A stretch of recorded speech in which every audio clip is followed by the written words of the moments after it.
Va. Memo Bautista, cronista de la Ciudad de México. Yo creo que la Ciudad de México, aparte de dar mucha vida, también da mucha muerte, ¿verdad? Y eso es un poco lo que tú transcribiste en tu libro, ¿no? Es correcto, pero fíjate que es muy curioso, porque este libro o estas historias sobre la muerte salen un poco de la casualidad. Es decir, yo siempre me he considerado una persona que escribe historias urbanas, ¿no? Ujú. Que escribe sobre el oficio, no sé, del taquero, ¿no? Del taxista, del enterrador, ¿no? Pero cuando Servín me pide que hagamos el libro, JM Servín me dice que hagamos el libro, yo estaba pensando en eso, en personajes, y buscando entre material y también algunas crónicas que estaba escribiendo, me di cuenta que había muchas que estaban cruzadas por la muerte y por la violencia. Y es muy curioso porque es inevitable, ¿no? Por el momento histórico en el que estamos viviendo, ¿no? Entonces, pues sí, o sea, se dio ahí ese cruce y dije, qué interesante, ¿no? Yo no me consideraba alguien que estuviera escribiendo sobre muerte, Sobre la sobre muerte. esto, Sí, y también es salió. cierto que al ser tantos habitantes, obviamente que va a haber muchos nacimientos y también muchas muertes. Me llamó un poco la atención que incluyeras a tu propio perro, que vivió muchísimos años, la verdad, la Sí, sí, verdad. fue muy Este, longevo. fue muy longevo, precisamente para ahorrarte ese llanto, digamos, ¿no? Sí, es que, mira, la muerte como que tiene muchas aristas, ¿no? Y no nada más tiene que ver con con la muerte de nuestros seres queridos o de otra persona. En los últimos años, los perros, los gatos, pues estos animales de compañía, pues han dejado de ser simplemente eso, ¿no? Claro. Animales de compañía para convertirse en muchos casos en parte de la familia. Y además, fíjate que en el caso de las mascotas o de animales de compañía, como que hay un prejuicio, digamos, a que la gente llore por ellos, ¿no? Como que hay una negación de Mm. ese vínculo afectivo que existe entre una persona y un animal. Entonces, todavía si tú, no sé, te enteras que a alguien se le murió su perro, su gato o algo, vas a escuchar comentarios de, bueno, pues sí, pues se murió tu perrito y ya, ¿no? Pero fue un perro, ¿no? Y es así, no, pero es que va más allá, ¿no? O sea, la convivencia que tenemos con estos animales los hacen ser, pues, nos hacen tener un vínculo más fuerte. Y eso me pasó a mí con mi perro, pero también yo no me di cuenta hasta que murió, ¿no? Mm. Sí, es Hasta que, cierto. Por otro lado, también creo que tu libro podría ser llamado Contra el neoliberalismo, porque pareciera ser que la muerte en estos tiempos dan como señal la clave de alguien que importa poco en la vida, digamos, ¿no? Yo la viví hace poco la muerte de alguien ahí en la calle y digo, es que un chico de 34 años, murió por una congestión alcohólica, pero decía, yo, es que este chico no le importa nada a nadie, digamos, y ni siquiera se importa a sí mismo, ¿no? sí, ¿sabes qué es lo peor con estas personas, con los teporochos? O ¿cómo es las personas en situación de calle, ¿no? Que es Mm. la frase, la palabra políticamente correcta, ¿no? Que te das cuenta que existen cuando ya no están, Claro. ¿no? Ujú. Y eso es muy lamentable y es muy complejo, ¿no?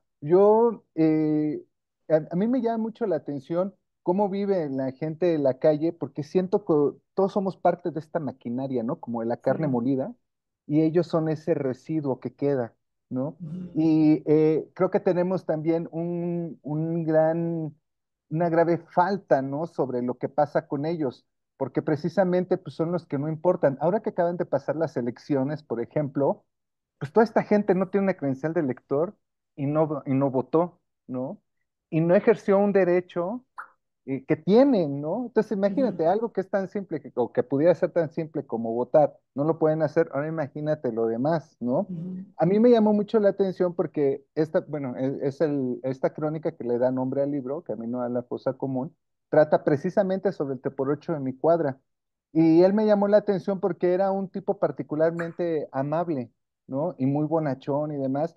Y él vivía con su pareja, que era la china, y eso me llamó también mucho la atención, ¿no? Que no importa que seas un te por ocho, no importa en la situación en la que estés, como que los roles de género se siguen respetando, ¿no? Estos roles tradicionales. Y él era el proveedor mientras la china se quedaba a cuidar pues ahí pues, los cojines, los colchones raídos y todo, ¿no? Lo que tenían ahí para dormir, ¿no? Esa parte fue la que me llamó la atención y ya y después cuando los fui conociendo y demás, pues sí, descubrí que es un mundo al cual pues pocos de nosotros tenemos acceso porque no queremos, ¿no? Es decir, es muy fácil platicar con ellos, ¿no?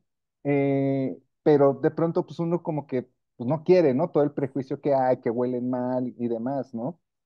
Pero a mí me llama la atención por qué alguien, en el caso de la escalera, por qué alguien que fue policía y que tenía una vida, pues, digamos, más o menos funcional, termina en la calle y prefiere vivir más de 30 años y morir en la calle, ¿no? Bueno, no es que lo haya preferido, ¿no? Pero bueno, las circunstancias lo hacen morir en la calle, ¿no? Es muy dolorosa y al mismo tiempo muy talentosa, para decirlo, la crónica de los que se arrojan a los trenes, digamos, ¿no?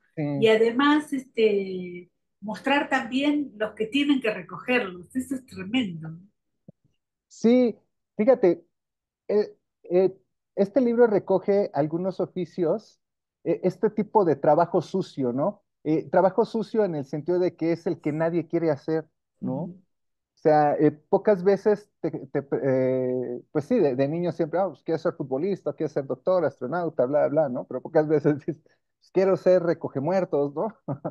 Porque hay un tabú, ¿no? En eso, en trabajar con la muerte. Y supongo que ese tabú tiene que ver, pues, con este desconocimiento que tenemos de qué hay después de la muerte, ¿no? Esta gran fiesta tradicional que hay en México, ¿no? Folclórica, del Día de Muertos y demás pues es solamente eso, una fiesta, pero en realidad el mexicano todavía le tiene miedo, ¿no? O sea, tiene mucho miedo y mucho, porque no conoce realmente qué es la muerte, ¿no? Hay mucho tabú sobre ella.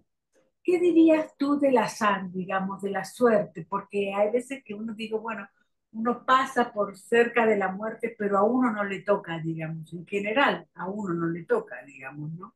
Pero ¿qué dirías de la suerte, de la mala suerte?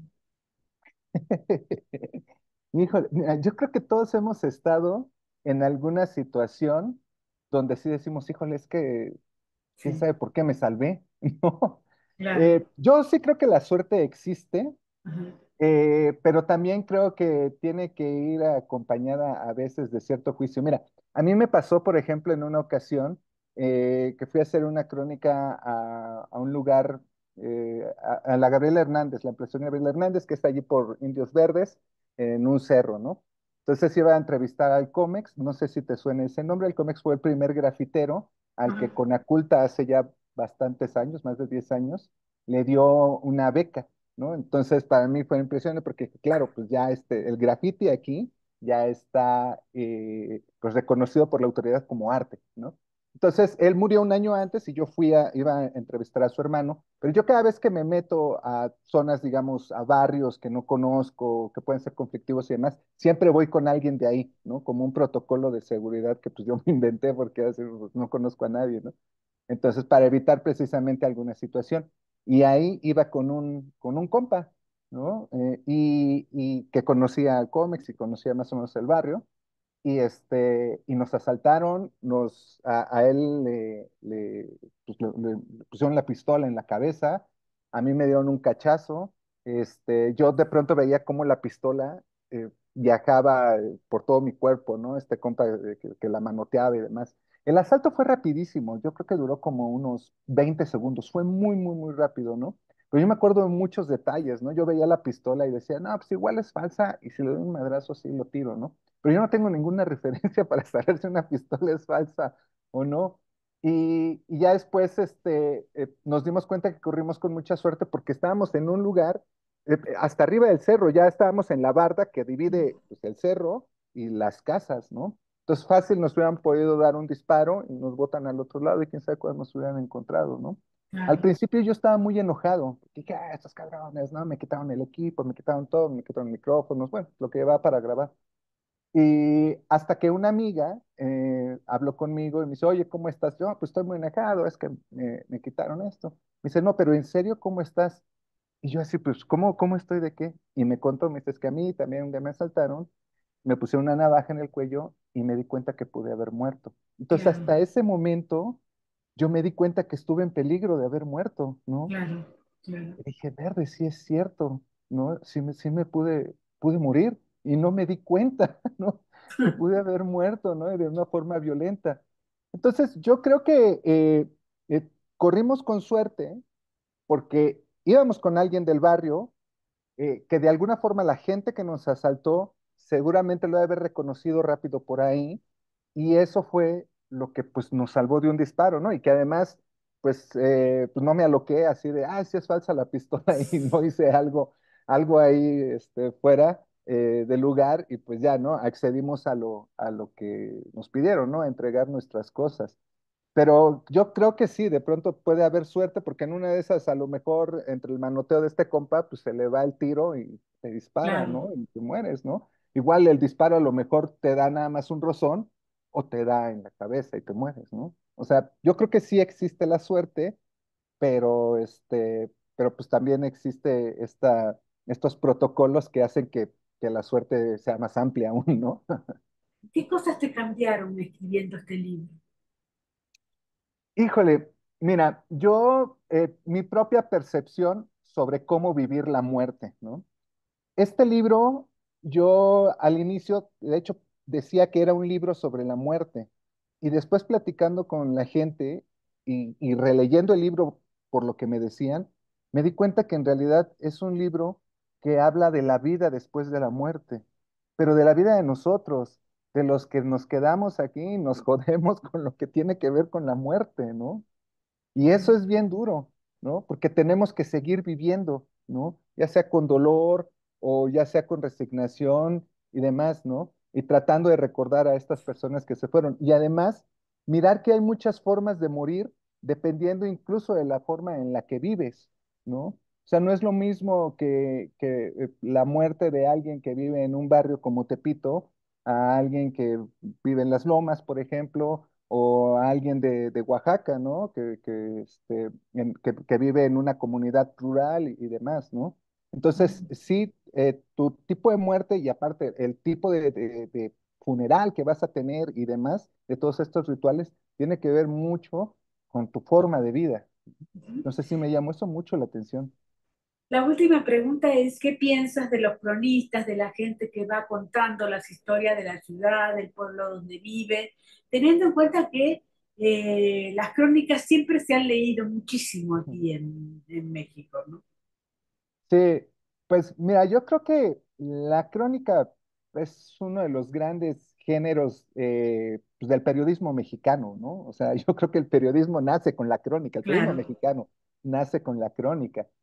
Y pues de alguna forma, muchos de los que nos dedicamos a ella es por eso mismo, porque hemos leído todo el tiempo crónica muchas veces sin darnos cuenta de claro. eso. Entonces por ahí surge esto. Creo que hay una necesidad de muchos de nosotros de comunicar eso, ¿no? Eso es lo primero y lo hacemos precisamente contando una historia. Hay veces que después de eso ya te das cuenta que estás haciendo una crónica y entonces comienzas ya a perfeccionarla y a meter datos y demás, pues para que tenga esta relación íntima, ¿no? Con el periodismo.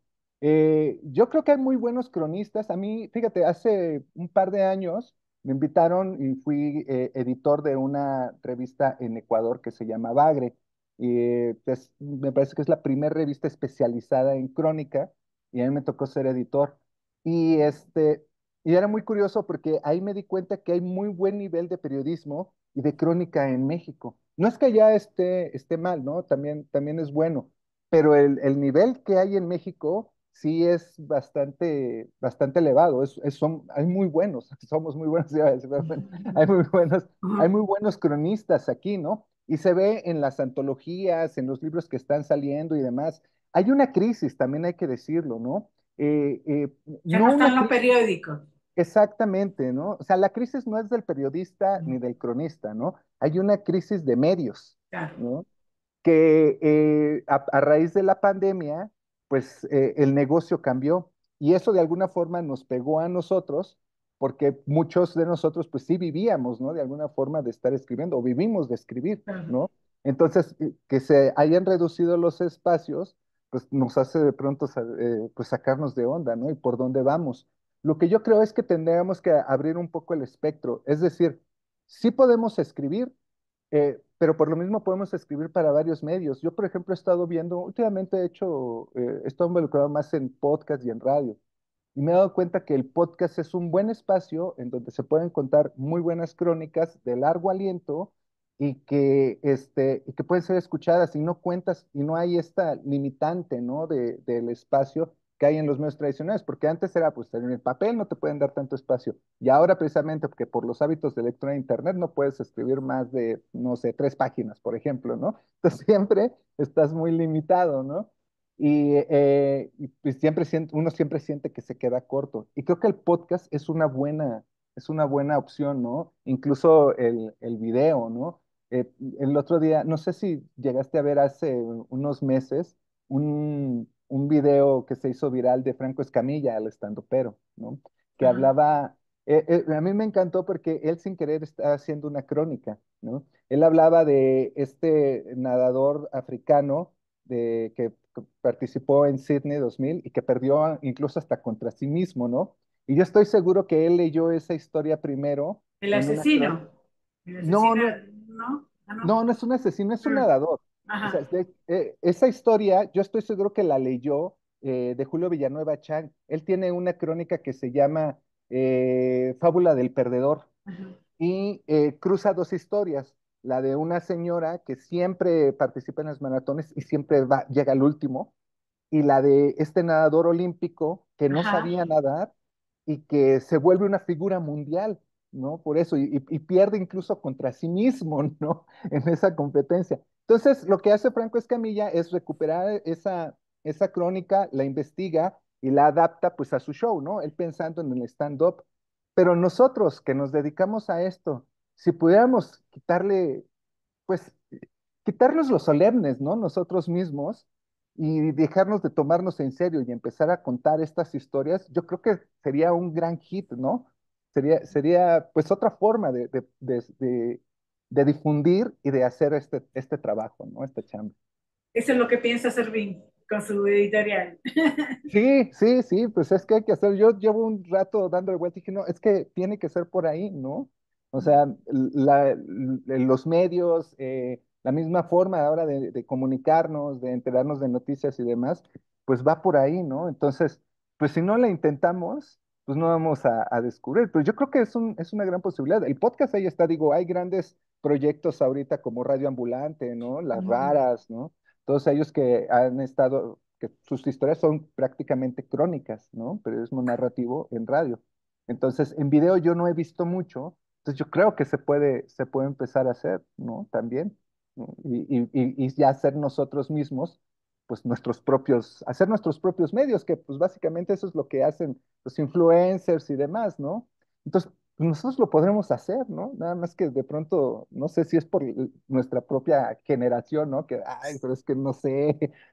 Fíjate, yo platicando una vez con Armando Ramírez, él me decía eso, ¿no? Me dice, es que ustedes se están peleando mucho que con los youtubers y demás. Me dice, yo lo que veo es que son medios que se complementan, ¿no? Dice, Claro, yo, por ejemplo, lo que hago es hacer mucha tele, pero la tele es lo que hace el llamado para que la gente vaya a leer mis textos al claro. periódico o mis libros, ¿no? Y tenía mucha razón. No hay que pelearnos con los medios, más bien hay que usarlos Claro, y exacto, y eso exacto. creo que es lo que nos ha faltado en general a todos nosotros, ¿no? Bueno, nos vemos el 29. Un abrazo enorme. Muchas gracias, Gracias. Moni. Bye.